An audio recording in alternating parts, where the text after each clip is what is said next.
Deadzone Vault, my fellow gamers. Here I'm just doing a video about what my next project's going to be. That's going to be painting up my Forge Fathers for Deadzone. I got my little bit of undead painting fixed with the tombstones. They turned out great. And now I've been looking at my nameless that's fully painted, and I don't have a force to face it, so I can't do any kind of bat reps or anything like that. So since yesterday I was able to score that Thorgrim's little unit. Very excited about that. That should be coming soon. It is coming from across the pond, but that's really the only place you're going to get some of these out of print. They're not out of print, but it's just not in stock items. And they're such a good unit, nobody wants to get rid of it. So, but anyway, I'm going to go over what my collection is here real quick. Yes, it's gray and black with a little tan thrown in there. So that's just, the primer I had on hand, what I ran out of. Even a glossy type primer. So anyway, we'll start front to back, and I'll just remove things as is. So here, I've got the Forge Guard. They're all plastic models. Basically, I modeled them mostly with just one of all the weapons. So you got the Magma Cannon there. The big old, LMG kind of a thing. I really love the big chunky, Terminator squats. And of course, you gotta have a Huskarl because of leadership options. Very great models. These guys, they're gonna be fairly easy to do. So I have a unit of those. I did not mount the shoulder missiles. I felt in Deadzone I wouldn't use them. Now I still have the bits, so if I find out that I use them, or that I want that extra armor killing thing, then I'll go for it. But I think that it's just a point sink in a game that you don't want to point sink. Here, let's go with kind of what my army will look like, hopefully. So this is my Iron Ancestor, and I heavily modified this guy and tricked his base out as I do. So he's magnetized, so you can beep boop beep boop beep boop, play with him, or even just pull his stinking arms off and make the Joe Normal variant if you wanted to. So this dude is in Rustic, and I hated cleaning him. He was a nightmare. So never again. I knew I didn't want to clean anymore Iron Ancestor, so I just made it to where I can make two, and that's what I did. And this one is an interesting one because he came from the first Kickstarter. I bought this giant lot that had everything from the first Kickstarter, and so the body's Rustic and the original arms are Rustic, but these arms were a resin, and they were wonderful to clean up. You can see how thin those fingers, each of those fingers were individual. I think these two were together and the thumb was individual. You had to glue those in separately. But wonderful, wonderful. And this is just, magnetized. And I chipped the mess out of them, made them all battle worn and whatnot. And a big thing that I did was I added this ammo can underneath his arm. So usually these things are modeled with that cut out right here. You see this cut out here? That's just empty. It's just empty space. It's flat. It has no detail. And I'm like, what the H, man? There's no reason for that. It's it's an unfinished model. And that's what I posted on the Deadzone Fanatics page and whatnot.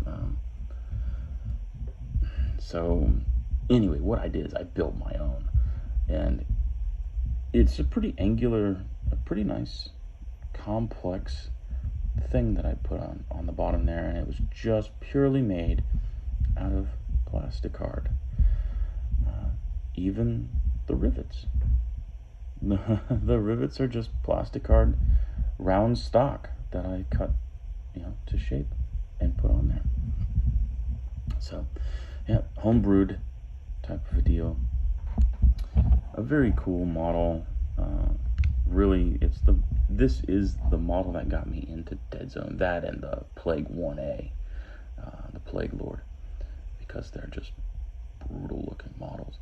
But I love like the big iron construct and what squats could have been. And actually, one of the things that I was really, praying for when Age of Sigmar pretty much took our legs from underneath us. We were in 8th edition or whatever, and Age of Suckmar came along, but we were hoping that it was going to be 9th edition. And I was really hoping for a dwarf golem, something big in the dwarf list, to be like a tree man or some similar monster, because dwarves just didn't have monsters. They kept trying to give us flying machines. It's like, dude, stop with the dirigibles and the goofy ass helicopters and give us something that's dwarfy. Give us a monster thing, a big stompy guy. And this is a fulfillment of all those needs, especially like when you slap the hammer on them. It gets really nice. Now, if you'll notice, the hammer isn't all that ornate. Neither is this. Actually, you'll see that there's a highlighting step I didn't do on this firearm as well, and there's nothing in the inside of the barrels, whereas this has a really nice glow effect to it. And that's because I painted this one variant for a painting competition for Mantic, the Brush with Death, that just recently happened, and I didn't even get anything. So it's like, okay, whatever, guys. No mentions, no nothing. I guess the people from across the pond don't rate. So, man, I just love how foggy everything is, out of focus it is. So that's what I'm going for, is this red bronze metallic look, beat up, battle worn stuff. It's gonna be cool. So I have a small unit of Brockers, and they come as they are. They have, these are just single pose models, and you get what you get. There's no customizing these things. I'm gonna have the leader mans for them. I don't feel like running the janky list where it's all Brockers. It's probably good. People like it. But I like things that have flavor. Here's Freya from the Mercenaries, and she was really, really good. I guess she broke the meta, and that's why they removed her from the list entirely. I'm still going to paint her, because it's not like 2nd edition didn't happen. And she's still a cool model. She's like in your face with a tri-barrel gun, Very serious babe.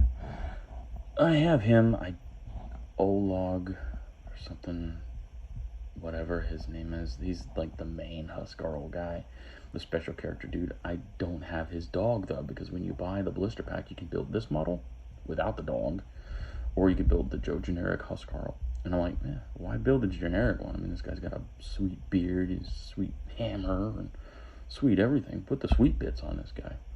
Little did I know that, the dog was really a thing at the time that I put him together. So in order to get Pad, I have to get a Mantic Direct model, or it's actually a Mantic Points model, which sucks. Here's the Excavator Robot. A lot of people used these bomb bots for a base, and then they would stick an Iron Warrior body on the top of it. I like to have the actual model, so I didn't do that. But this guy is part of the Blood Bowl. He's part of a Blood Bowl, like Monster Squad or something, like a heavy hitter squad. He comes with several different models in the box set. I did buy the box set for him, and yes, I chucked the rest of the models because I have zero use for them. There's not even something I could do with them on the the sly. But he's going to be fun to paint. I do enjoy him. The look of him. The all metal Hellfather dude. Yeah, I got him. He's kind of squished for a dwarf. He's pretty flat, actually. You'd like to see this model fatter. I mean, he's got that big fat gun. You know, give him some girth. He's the skinniest dwarf alive. Anyway, moving on. When I was buying these guys, this was a Mantic Direct model, and I just thought the two pistols were awesome. You know, 5-shot firearms, big old hammer in the back. That clinging to him. But I bought him because I'm gonna make an X-Acto and get that off.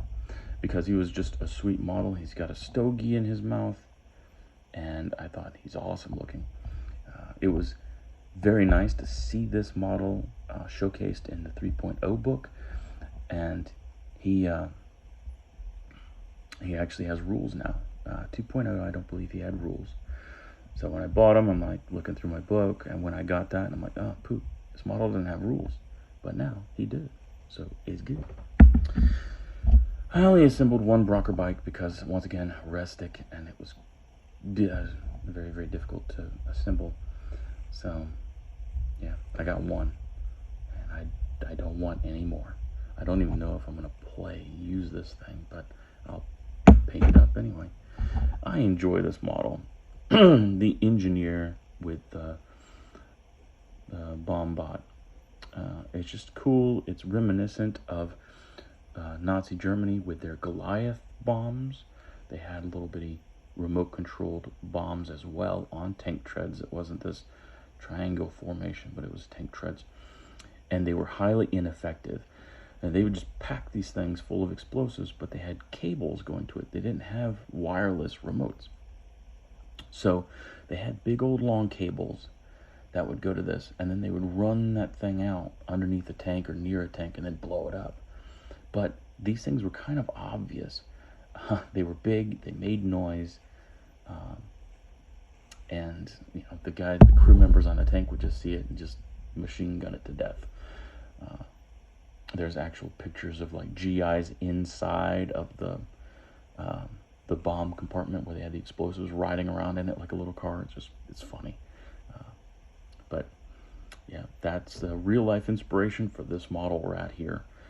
And this guy with the joystick and the controller, he just looks like he's having a great time, and I'm going to enjoy painting this model, I think. It's just a happy guy. Back here, I have something I think I will never use. It looks neat. Once again, rustic. I did not enjoy building this model.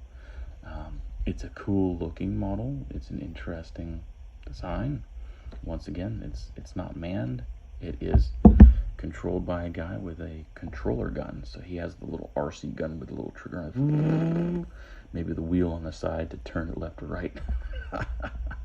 So maybe I should have just cut that screen off and just put a wheel on the side and be like, yeah, rocking it in the 80s, bro. So a little Brocker engineer there. Here, he was a direct model as well. I don't know his name, but he is for the Hammerfall Troops. He's a special character with jump pack, all metal. I love me the old metal stuff. And this guy's actually started. I started him ages ago, but never finished. So I've got him, and what I was trying to decide is, where am I going to put all this red? You know, the red for the armor. Where am I going to put that? So now I'm going to have to do a hard look and see where I'm going to put that red. And then here, of course, the Hammerfall Troops. They all have the same hammer and gagat. So I have a full set of those, along with their Huskarl, of course. Very cool troops. And they're probably my favorite Forge Father troops of all. They're just amazing. The sculpts are great, and they're gonna be fun to paint, because probably what I'm gonna do is I'm gonna finish the paint job on the special character, And then I'll go right into these guys and get them painted up. And they're just, that will be the motivation to paint the rest of the force. And here I've got my little bitty Iron Warriors. Joe Schmo dudes. That's a little Huscarl for them. I've got their Super Soaker variant. Yeah. He's doing it for some summer fun, running into the action with his Super Soaker. That's right, baby. The missile launcher. They're like autocannon type thing. Machine gun. Get. And ladies and gentlemen, always drill out your barrels. Yeah. Don't be a wuss. It just takes a few seconds. Drill out the barrel, and you'll be happy you did. I drilled out the barrels to all these guys. Drill out your barrels. It adds. It really does. And it looks cooler than painting a little black dot there. Trust me. So I got, dudes with the normal gagats. And this is that Magma Cannon thing, which is pretty impressive. It looks like one of those old 30s or 20 cars, with the ventilation on the side of it going down the road. The aircraft design. So, very cool models. So that's that for my Forge Father collection. Here pretty soon I'm going to have Thorgrim. And he's just a bunch of slap-happy dudes with hammers. So hopefully I'll be able to keep them on the board. I think it's only like 5 models, something like that. And yeah, my original bias still stands, where if you have a solely melee unit in a ranged game, they're just kind of pointless. I guess that makes almost entirely my plague army pointless. But yeah, per rules, I guess those guys they've got firearms somewhere hidden on their person. So Forge Fathers are awesome. They're my initial love in Deadzone, and so they are who I'm going to paint next. And hopefully they turn out as good as this big fat dude, who's actually really a centerpiece model. But I'll take him every game, because you don't spend something like, several hours, tens of hours on something and not use it. It's just silly. So yeah, I hope you guys enjoyed. We'll see how fast I can crank these guys out. I don't think I'll be able to crank them out as fast as I did the Nameless, but here's hoping. Okay. All right, you guys have a wonderful 4th of July. Carry a liaison.